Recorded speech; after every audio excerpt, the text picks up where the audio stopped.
Bienvenida María Emilia. Muchas Eh, gracias, Nacho. Muchas gracias por la invitación a esta fiesta de cumpleaños. Muchas gracias por aceptarla. Son 10 años de cumpleaños y 10 años que empiezan esta nueva década de la innovación. Me gustaría empezar igual viendo gente desde dónde se está conectando, porque tenemos gente de México, Colombia, Guatemala, Argentina, tenemos gente de toda Latinoamérica, así que es súper interesante. Y María Emilia, me dejaría que te pueda presentar formalmente. Yo saqué ahí algunas cosas interesantes de LinkedIn, así que te voy a presentar primero formalmente, ¿te parece? Me parece muy bien, pero no me hagas poner colorada, hazlo con Bueno, cuidado. esa es la idea. Para uno es incómodo cuando está al otro lado, entonces quiero aprovechar desde el otro lado. Bueno, María Emilia es una reconocida líder en sostenibilidad y emprendimiento en Latinoamérica y en el mundo. Ha dedicado su vida adulta a promover el concepto de que las empresas pueden ser una fuerza positiva para el desarrollo sostenible. Dice que las utilidades son una herramienta, no el único propósito de los negocios. Es cofundadora, y esta palabra que me encanta, cofundadora y coreógrafa de Sistema D, que es un movimiento que dice que las empresas que utilizan el poder de los negocios para resolver problemas sociales y ambientales. María Emilia, además, fue estudiante de Derecho de la Universidad de los Andes, acá en Colombia. Tiene una maestría en Sociología, fue directora de la Fundación Natura en Colombia, también del Consejo Empresarial Colombiano para el Desarrollo Sostenible, fue directora de Sostenibilidad de Natura Cosméticos en Brasil, fundadora de la Academia B, profesora en distintas universidades en el mundo. Entre sus honores está ser miembro del jurado del Premio Global Rolex 2016, recibió el Premio Mujeres Líderes del Medio Ambiente y también el Premio 100 Mujeres Líderes en Chile. ¿Algo que quieras agregar a esto? Esto yo lo saqué sin tu autorización de tu perfil de LinkedIn, pero encuentro interesante para ver la potencia en el fondo de lo que tú has hecho. ¿Algo que quieras agregar? No, pues muchas gracias. Suenan un montón de cosas, pero realmente yo creo que lo que hay en el fondo es un hilo conductor, que fue lo que dijiste al principio, que a mí lo que me ha interesado toda la vida es ver cómo hacemos para que las empresas y el sector privado seamos actores positivos para la construcción de la sociedad en la que queremos vivir. Entonces he hecho eso de muchas formas, desde la universidad, desde las empresas, desde acompañar emprendimientos, ¿no es verdad? Pero sigo pensando que es un camino urgente y necesario. Y ese ha sido como el corazón de mi carrera profesional, digámoslo así. Ahí te voy a preguntar que aparece, ha dedicado su vida adulta. Entonces te quería preguntar, ¿hay algún hito en tu vida, cuando no eras adulta, algún hito en tu vida que tal vez te marcó? Que tú digas como, uy, este momento fue así revelador y ahora voy a dedicar mi vida adulta a estos temas porque estás, como dices, o sea, hay un hilo conductor en todo lo que tú te estás metiendo. Sí, fíjate que yo realmente, mi sueño de niña era trabajar en una librería porque soy una lectora voraz. Entonces lo que más me gusta, me fascina leer. Entonces mi sueño era, no, pues trabajar en una librería de chiquita. La otra gente quería ser bombero o astronauta, yo quería trabajar en una librería porque todos los libros nuevos los tienes ahí, ¿no? Pero fíjate que tuve la suerte de empezar a trabajar. Mi primer trabajo profesional fue con la Fundación Natura aquí en Colombia en conservación de recursos biológicos. Y me sorprendió mucho cuando me puse en la tarea profesional de visitar los lugares de Colombia que más me fascinaban, que son los bosques tropicales, los páramos, ¿sabes? Esa riqueza biológica extraordinaria que tenemos en Colombia, y ver el riesgo en que está esa riqueza biológica. Y ahí empecé a darme cuenta de que tenemos que cambiar y funcionar de otra forma diferente porque si no vamos en un ritmo de destrucción muy rápido. Entonces yo te diría, si hubo un momento que me cambió a mí, y tal vez me acuerdo de momentos claves, por ejemplo, de ver en el Valle de Cocora, que si tú tal vez ya has visitado el Valle Sí, de claro, Cocora, por supuesto. divino.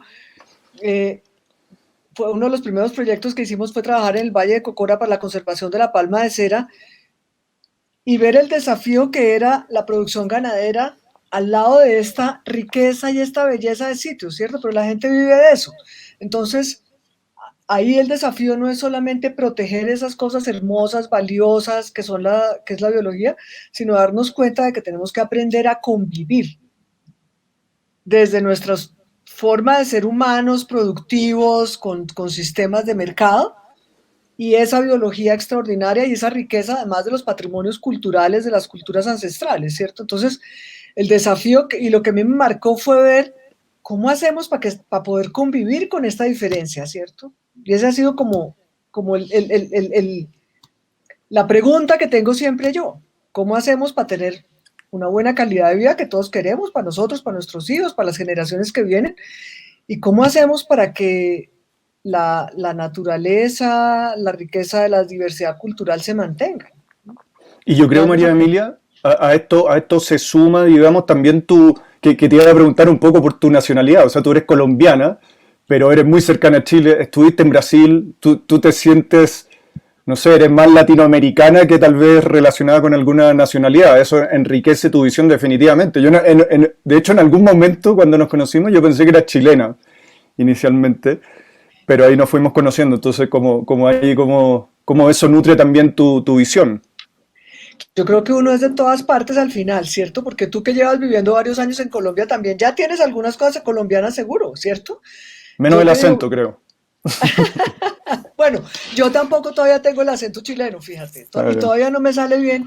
Cuando trato de decir sí, po, no me sale bien la entonación. Eso todo el mundo me dice, no, ni siquiera ensayes porque no te sale bien. Pero yo creo que uno va generando raíces en todas partes. Yo he vivido en muchos sitios y me siento que tengo sobre todo amigos entrañables en todas partes. Entonces, donde uno construye buenas amistades, pues termina siendo un poquito también, el corazón se queda un poquito en ese país también, ¿cierto? Ujú. Entonces, yo realmente no, ese tema de las nacionalidades, claro, si me preguntas con qué me desayuno como colombiana, ¿cierto? Eso sí, me fascina desayunarme con arepa, pero, pero me siento latinoamericana. Siento que tenemos tantas cosas en común y hay tanta gente extraordinaria que yo me Ujú. siento como un poquito de todas partes. Perfecto. Bueno, la idea era esto, era un poco también conocerte desde la otra perspectiva. Y con esto igual ir entrando como ya al tema que nos convoca y un poco el nombre de nuestra charla, el poder empresarial al servicio de las soluciones sociales. Ya el nombre a mí me llama la atención porque, o sea, en algún momento, como históricamente, las empresas no han estado al servicio de las personas. O sea, ¿en qué momento se empieza a hacer esta diferenciación de que hay empresas sociales? Hemos hablado mucho durante el día de las empresas con propósito. O sea, ¿en qué momento pasó esto que las empresas se fueron de las manos y dejaron de generar bienestar a las personas, incluso daño tal vez a las personas? Sí, fíjate que yo, todos modos, ya que estamos empezando la conversación en serio con el tema profundo, creo que todo agradecer la invitación y me siento feliz de ser parte de esta celebración de cumpleaños de Social Lab, porque en los últimos 10 años de Social Lab ha sido una, una presencia en nuestra América Latina que es fundamental y ha generado un cambio radical. Y es que Social Lab nos ha invitado a esos desafíos extraordinarios donde nos dicen, todos tenemos una posibilidad de ser los actores que queremos de la sociedad en la que queremos vivir, ¿cierto? Y Social Lab dice, desafíense porque todos somos capaces, todos podemos. Y hagamos negocios extraordinarios que tengan, ojalá, soluciones exponenciales para los problemas que pasa nuestra región, en nuestros países y nuestras comunidades. Entonces, ese yo creo que Social Lab es un ejemplo perfecto de para dónde va el mundo y lo estábamos oyendo en el panel anterior con Ale, con Matías y con Julián, ¿cierto? Ahora, lo que tú dices que es muy, muy interesante es que ahora nos toca ponerle un adjetivo a las empresas, ¿cierto? Entonces nos toca decir empresas con propósito. Empresas B, innovación social, ¿cierto? Porque tenemos que diferenciarnos de aquello que no es, ¿sí? Y es muy interesante ver que cuando empezaron las empresas tal como las conocemos hoy en la revolución industrial del siglo XIX principalmente, las empresas, los empresarios empezaron con un sentido muy social. Entonces, si tú te acuerdas, eh, incluso en Chile, fíjate, esa belleza de, ¿cómo es que se llama? Esquel, esa ciudadela increíble que crearon los mineros ingleses que construían pueblos hermosísimos con una cantidad de servicios para la gente que trabajaba con ellos, porque consideraban que eso era parte de ser empresa. Ser empresa originalmente venía de la idea de juntos personas, colaboramos personas a través de un proyecto para compartir el pan, ¿cierto? Para construir juntos formas de vida que nos sirvan a todos. Lo que pasó es que durante el siglo XX, con este tema de la sociedad de mercado que fue, o la economía de mercado que fue creciendo con una fuerza, nos encontramos con una mirada que se ejemplifica en Friedman, que justamente hace 50 años, Hace 2 meses se cumplieron 50 años de algo que es muy simbólico. Fue un artículo que escribió Milton Friedman diciendo: olvídense todo eso, eso es caridad, todas esas cosas de ayudarles a los demás, eso no le corresponde a las empresas. A las empresas lo único que les corresponde es generar intereses financieros para sus accionistas, y esa es su única responsabilidad. Y ese artículo es muy simbólico porque digamos que eso marca un cambio en los últimos 50 años, donde lo que se ha hecho en la educación alrededor de las empresas, en el sentido del éxito de la sociedad, es que pensamos que el éxito hoy es que le vaya bien a los accionistas, y nos importa un cuesco si la sociedad está mejor o no, ¿cierto? Y cómo le fue a la gente con la que está trabajando la empresa, cómo le fue a los clientes, no importa, mientras a la empresa le esté yendo bien.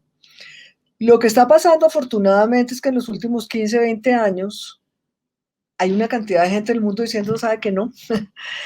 No es necesariamente volvamos a la visión paternalista del pasado, sino que es que el mundo cambió. Y no tenemos que decirlo en el 2020, porque es que, Ave María, el mundo como nos cambió con esta pandemia, pero el mundo cambió. Y esa idea de que los problemas públicos son de exclusiva responsabilidad del gobierno, que es el único que tiene un sentido público, o de las fundaciones, que tienen sentido público, porque los empresarios tenemos solamente interés privado, como que solo nos interesa lo de nosotros y que lo demás nos importa 5. Y eso no es verdad, porque todos los empresarios somos personas, todos los que trabajamos en empresas somos personas. Las empresas no son una caja negra por allá operando en una realidad paralela, somos grupos de personas que nos interesa la sociedad donde vivimos, queremos que nuestros hijos, nuestros nietos y todos vivan mejor. Entonces, la gracia de lo que está pasando ahora es que hay un montón de gente en el mundo. Mucho de lo que ha hecho Social Lab muestra esa tendencia, es sobre todo mucha gente joven diciendo: ¿sabe qué? No, yo quiero que las herramientas de mercado reflejen mis valores y estén al servicio de la sociedad en la que quiero vivir. De manera que, afortunadamente, yo creo que estamos viendo ese cambio en los últimos 20 años, y lo que se ve alrededor de Social Lab es fascinante, porque es la cantidad de gente joven, desde niños de edad escolar, que les interesa hacer empresa para construir un mundo mejor. Es una gran esperanza. Sí, yo creo que eso, como culpa a veces, como echarle la culpa al sistema, es una forma muy simplista de lavarse las manos. Digamos, como tú dices, las empresas están construidas por personas, ¿no? Entonces eso no hay que dejarlo de lado.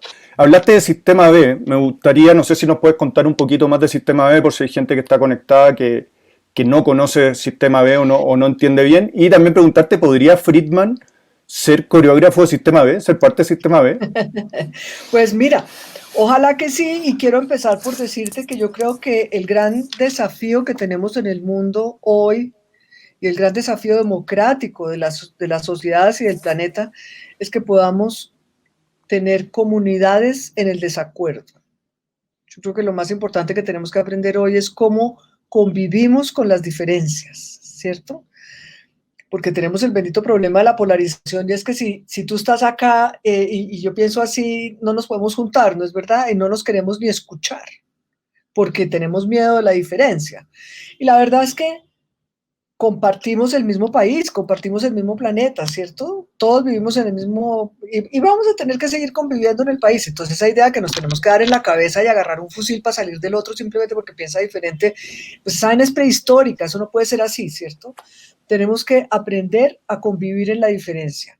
Y fíjate que aprendemos a competir desde chiquitos en el colegio. Fíjate que uno chiquito en el colegio, ¿cómo te va bien a ti en el colegio? Pues cuando eres mejor que tus compañeros, que tus propios amigos, ¿cierto? Con los niños que juegas en kinder, para que te vaya bien en el colegio, tú tienes que ser mejor que ellos.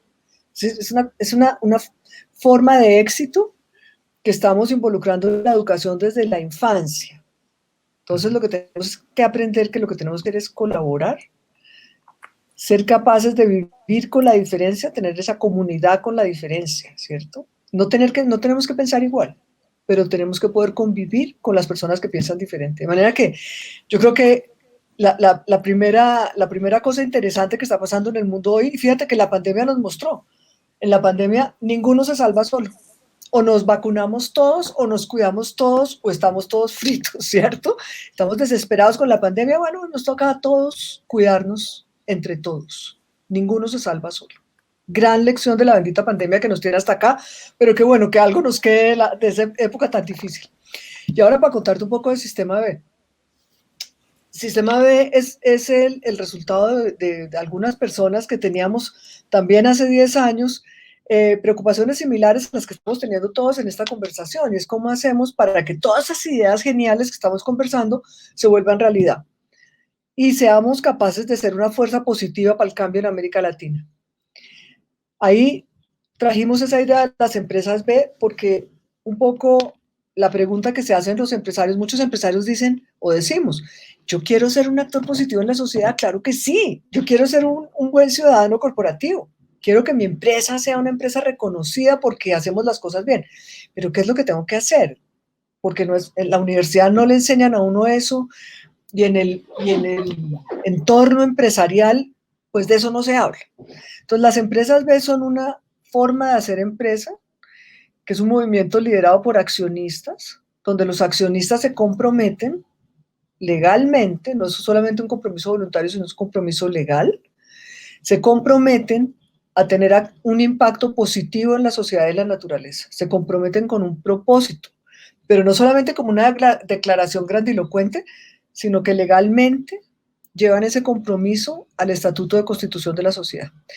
Y las empresas B tienen afortunadamente un sistema, que es una evaluación de impacto, que le ayuda a uno como empresario, es como una serie de preguntas que te ayudan a ti como empresario a identificar cuáles son las cosas que podrías cambiar en forma concreta para ser un mejor ciudadano corporativo. Entonces, por ejemplo, te preguntan cuál es la diferencia entre el salario más alto y más bajo de tu empresa, si has contratado, si buscas intencionalmente contratar personas jóvenes, dar el primer trabajo a personas jóvenes, si buscas integrar más diferencia y diversidad en tu empresa, tanto en temas de mujeres y género, como personas de diferentes etnias, de diferentes edades, de diferentes orígenes, y te van llevando paso a paso en una forma muy fácil para que tú vayas entendiendo qué cosas tienes que hacer para entrar en esta conversación que tenemos. Y creemos que es una herramienta súper útil, muy, muy práctica para todo el empresario, todos los empresarios o empresarias que se quieran meter en esto. Entonces lo trajimos a América Latina hace 10 años, pero no es suficiente que las empresas hagan todas estas cosas maravillosas, es muy importante, pero también necesitamos que los ciudadanos nos sumemos, que los inversionistas se sumen, que la academia se sume, porque no podemos seguir enseñándole a la gente a hacer empresa igual que hace 50 años, ¿cierto? Entonces, Sistema B es un movimiento que lo que busca es invitar a todos los ciudadanos a sumarnos al cambio para que desde nuestra acción como ciudadanos cotidiana o desde nuestra acción como empresarios o como inversionistas o como académicos o como estudiantes, nos demos cuenta del poder que tenemos cuando actuamos en la economía, cuando compramos, cuando invertimos, cuando contratamos. Cada una de esas cosas que las hacemos a veces de forma muy inconsciente es lo que crea la economía en la que estamos viviendo. Entonces, Sistema B es una invitación a todos para construir la sociedad donde queremos vivir, poniendo la economía al servicio de las personas y de la naturaleza. Yo creo, María Emilia, que este tipo de movimiento, al igual como un Social Lab, Sistema B, como que cobran aún más, no sé si vigencia, es como que se hacen más evidente estando en medio de una pandemia, como que es más lógico que exista y que se piense de esa forma. Entonces, también tú hablaste también de la pandemia, estamos en un momento también de estallidos sociales en varios países que yo más que el problema lo veo como síntoma de una enfermedad más profunda. Entonces estamos con un problema latinoamericano bastante grande con este síntoma, de tal vez un problema más profundo y que nos va a explotar en la cara en un tiempo más. Te quería preguntar en base a ese contexto, hay una frase que me parece que fue un colombiano que la dijo, no sé si lo habrá sacado de otro lado, que dice que a la economía le va bien, pero al país le va mal.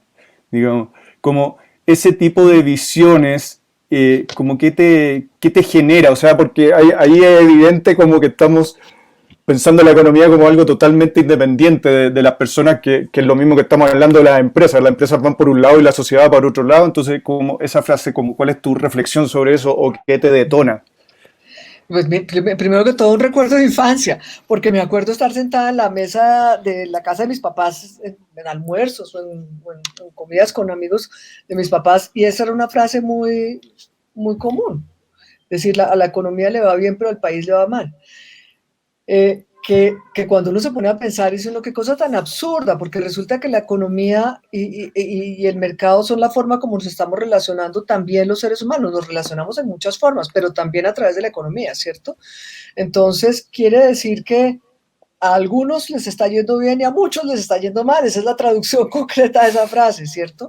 Entonces, la gracia aquí es que de un tiempo para acá nos estamos dando cuenta que eso no funciona, porque cuando no nos va bien a todos, no nos va bien a ninguno.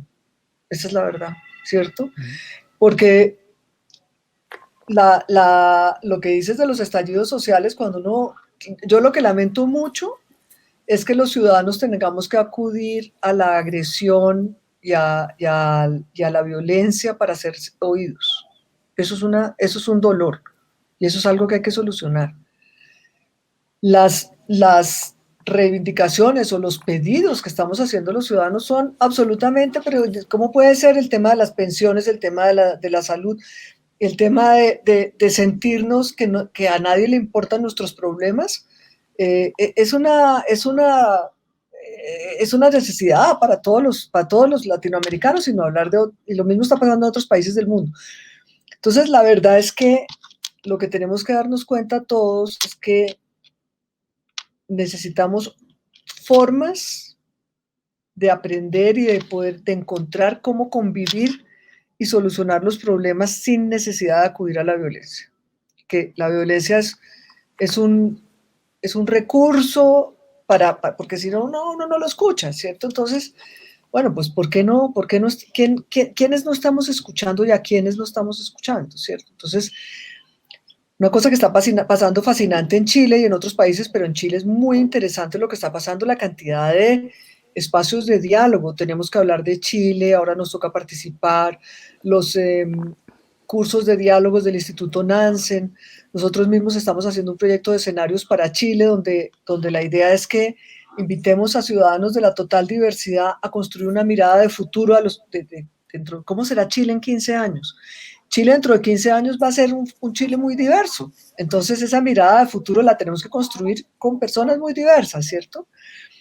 En Chile yo digo que a veces hay una sensación como que hubiera un mar picado con mucha confrontación y mucha polarización, pero una corriente submarina profunda de miles de personas que están conversando, que quieren dialogar, que quieren escucharse, que quieren aprender uno del otro. Entonces, a mí me llena de esperanza ver esos espacios de conversación y de diálogo de gente que nunca su voz ha sido escuchada y que está siendo escuchada. Lo que, lo que yo creo que para eso el tema de comunidad es la diferencia, ¿cierto? Lo que tenemos es que profundizar esos espacios donde nos encontramos en el desacuerdo.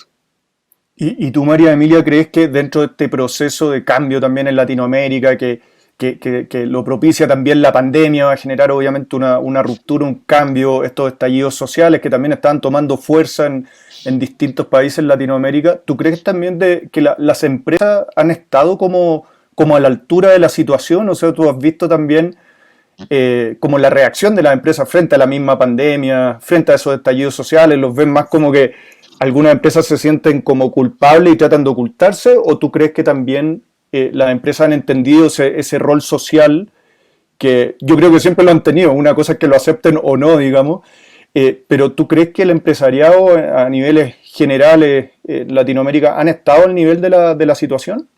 Pues mira, claro que hablar del empresariado como una cosa global, pues es muy difícil, ¿cierto? Es como Uh-huh. hablar de los colombianos, que somos 50 millones de personas súper diferentes, pero Uh-huh. entonces hay muchas diferencias, pero en toda América Latina yo desde la pandemia me puse a recoger experiencias de colaboración entre gentes que antes mejor dicho, no se podían ni encontrar, ¿cierto? En todos nuestros países se han aliado empresarios, gentes de la sociedad civil, ciudadanos, gentes del gobierno, y están haciendo unas labores impresionantes, porque es que esta pandemia nos ha puesto unos desafíos, Nacho, que ningún gobierno estaba listo para, ni los países desarrollados ni nosotros estaban listos para esto, ¿cierto? Entonces es fascinante ver cómo la pandemia nos ha llevado a colaborar con quienes antes no teníamos, mejor dicho, nada que ver, ¿cierto? Que nos daba miedo juntarnos. Si tú te pones a pensar, mira, yo he recogido así como esas cosas que uno hace en la pandemia buscando algo positivo en la vida, pero me ha fascinado encontrar en todas partes, en pueblos chicos, en ciudades grandes, iniciativas de gentes en diferentes papeles, ¿cierto? Los que están en la salud, los que están en la educación, los que están en las empresas, los que están en el gobierno, para ayudar a las personas más vulnerables, para ayudar con la bendita vacuna, que mejor dicho es como el santo grial que estamos esperando la bendita vacuna, ¿cierto? Para ayudar con los respiradores, para ayudar con las protecciones médicas.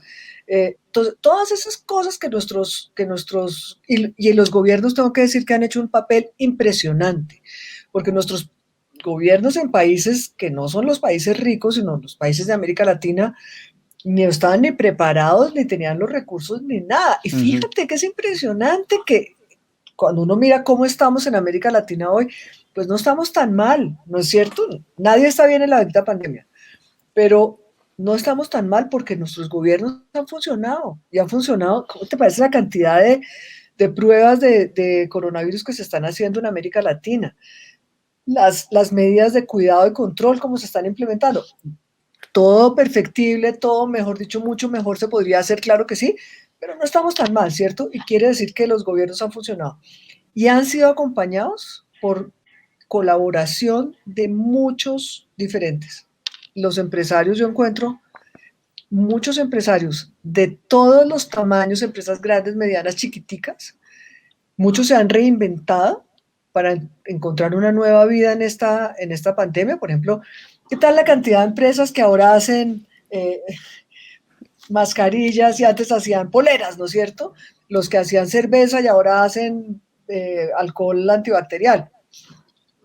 Entonces, yo creo que esta pandemia lo que ha mostrado es que en las personas, en cualquier rol que estemos, seamos, porque es que a veces somos empresarios, a veces somos empleados, a veces estamos en el gobierno, ¿cierto? Las personas no somos una sola cosa única, tenemos muchos roles.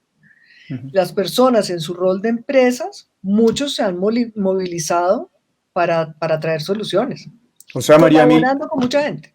O sea, ahí tu visión es bastante optimista, digamos, porque en algún momento como que uno de repente piensa como que como hablar de las empresas con propósito, empresas sociales, como una nueva camada que se viene. O sea, tú sí eres creyente de que las empresas en el fondo pueden transformarse, pueden adaptarse, pueden estar a la altura de la situación, y no es necesario como esperar esa nueva camada de empresas que como que va a hacer las cosas bien, como que es hoy el tema y hoy cualquier empresa se puede sumar a esto, entendería.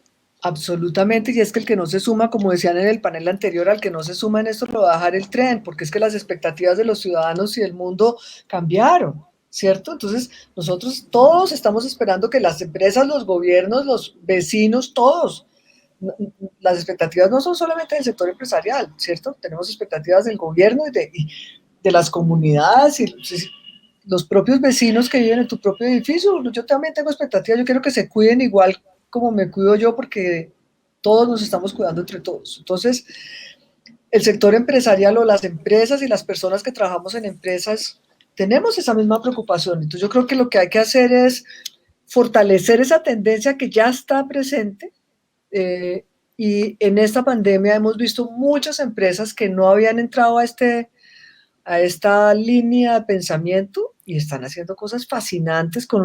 No se trata tanto de lo que digas, sino lo que haces. Entonces lo que uno ve es la gente haciendo cosas muy importantes para todos, ¿eh?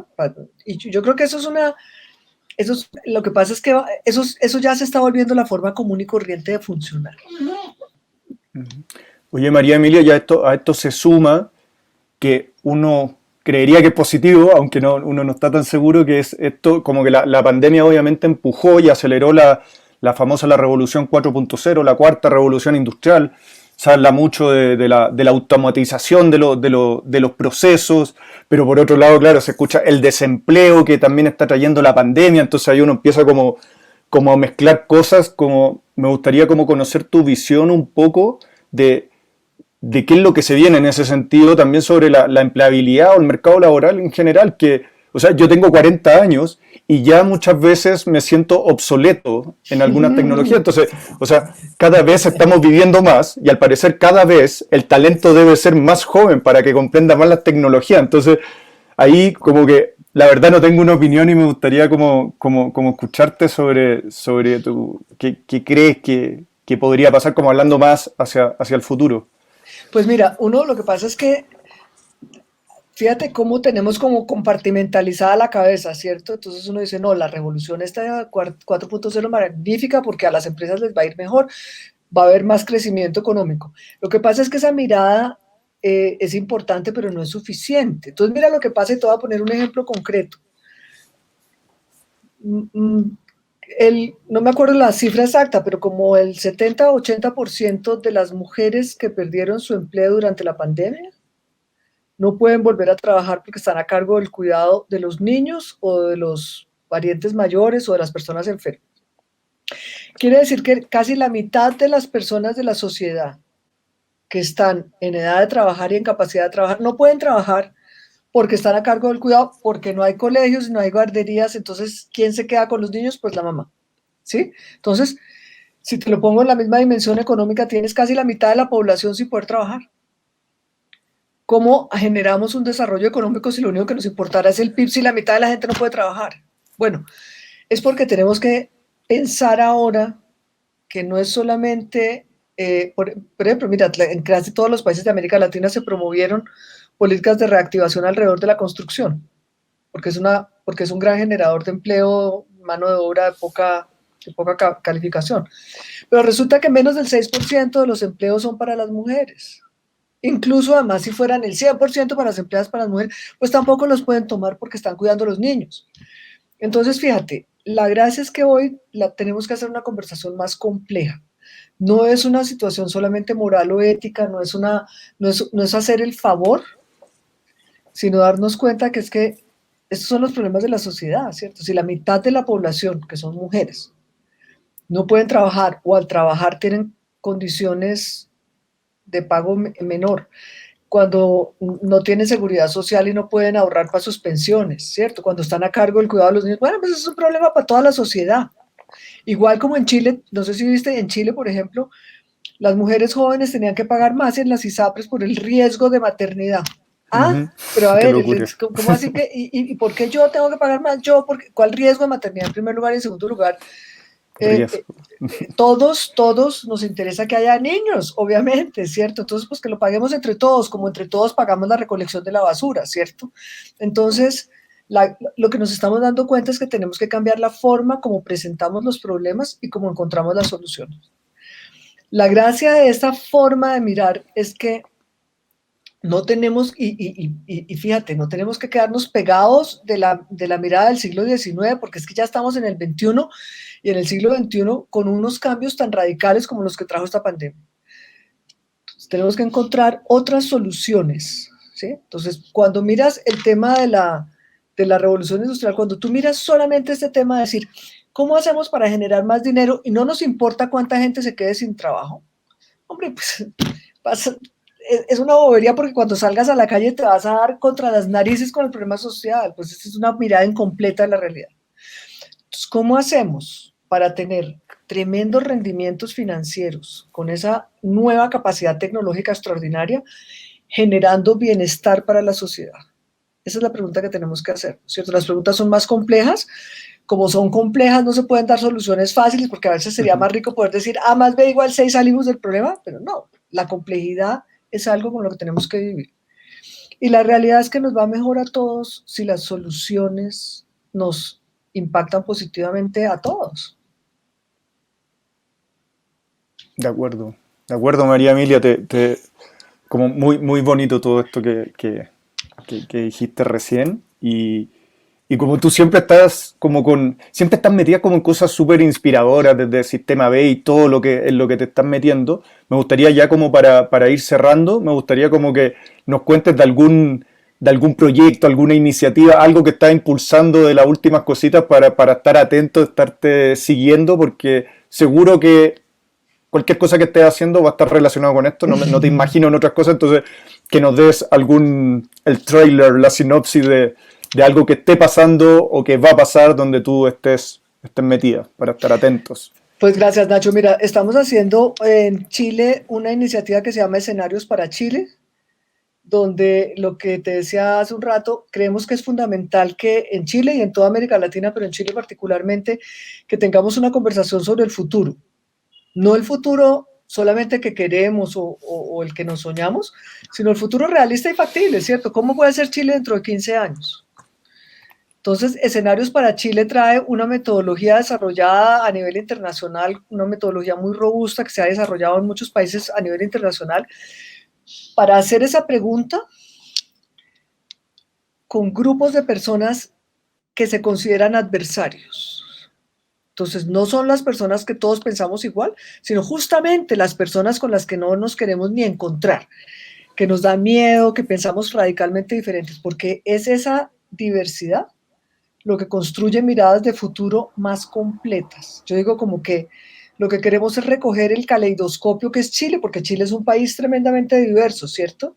Entonces, ese futuro posible de Chile dentro de 15 años, pues tiene que ser imaginado con personas que recojan esa tremenda diversidad del país.